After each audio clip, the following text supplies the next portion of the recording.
जय जगन्नाथ। मंडल कमेटी की आफतकालीन बैठक में मंडल अध्यक्ष सरदार जंडल सिंह ने बताया कि जब से साहब ने बिहार की चुनावी रैली में पाकिस्तान को मिट्टी में मिलाने की घोषणा की है, पार्टी विरोधी मजाक उड़ा रहे हैं।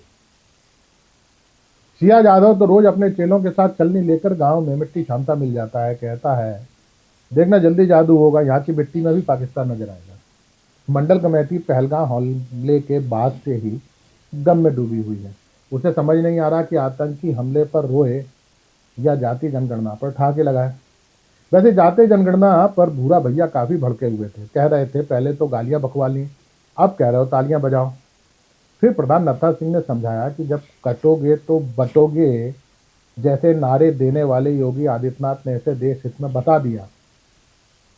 जाति जनगणना को अर्बन नक्सली विचार बताने वाले मोदी जी जब स्वयं इसकी घोषणा कर रहे हैं तो तुम किस थाली के बैगन हो। नत्था सिंह ने दार्शनिक अंदाज में कहा कि 11 साल में जब जनता की चेतना ही शून्य हो गई तो तुम चेतन होकर क्या उखाड़ लोगे। जनता यह नहीं देखती कि आप पहले क्या कह रहे हैं। सफल राजनेता वही है जो थूक कर चाटे फिर भी लोगों से मास्टर स्ट्रोक रहे। प्रभु मंडल कमेटी वाले रोज गांव में घूम घूम कर लोगों को समझा रहे थे कि कुछ बड़ा होने वाला है, पर जैसे ही जाति जनगणना की घोषणा हुई तब से गांव वाले पार्टी नेताओं को देखकर फच से हंस देते हैं। कहते हैं सर्जिकल स्ट्राइक करनी थी पाकिस्तान पर, कर दी राहुल गांधी पर। कार्यकर्ता अपना सा मुंह लेकर रह जाता है। अब सरकार कांग्रेस की होती तो 2-4 मंत्रियों के इस्तीफे तो ले ही लेते। भोला जाटव का मानना है कि इस पूरी घटना के लिए पाकिस्तान से ज्यादा आतंकवादी जिम्मेदार है। इस सूचना क्रांति के दौर में बिना बताए किसी के घर आना बेअदबी है। बता दे तो सुरक्षा व्यवस्था का सवाल ही नहीं उठता। शाह साहेब सरकारें गिराने में भले ही कितने ही व्यस्त हों, पर सूचना मिलने पर सुरक्षा के इंतजाम जरूर करते। अब चलो पहले नहीं बताया तो ठीक है, कम से कम अब बता दो कौन थे, कहां से आए थे और धर्म पूछकर लोगों को मारा या नहीं। नालायकों ने घटना की जिम्मेदारी तक नहीं ली, वरना पाकिस्तान को जिम्मेदार ठहरा देना आसान होता और हमारे इंटेलिजेंस वालों की मेहनत भी बच जाती, जिन्होंने पहले भले न की हो पर बाद में तो करनी ही पड़ रही है।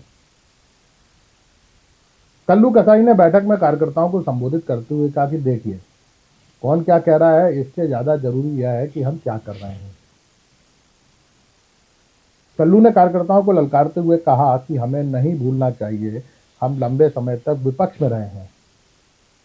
हमें अपने उसी कौशल का इस्तेमाल करना है।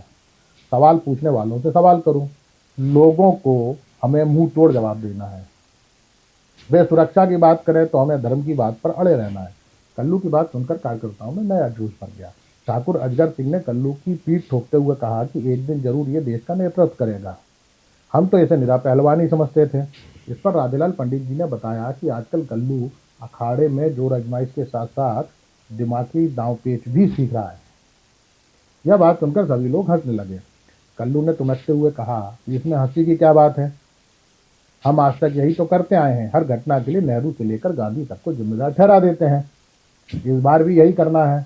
सरदार जंडल सिंह ने मुस्कुराते हुए कहा चिंता मत कर कल्लू, तुझे जल्दी ही साहब का भाषण लिखने की जिम्मेदारी दी जाएगी।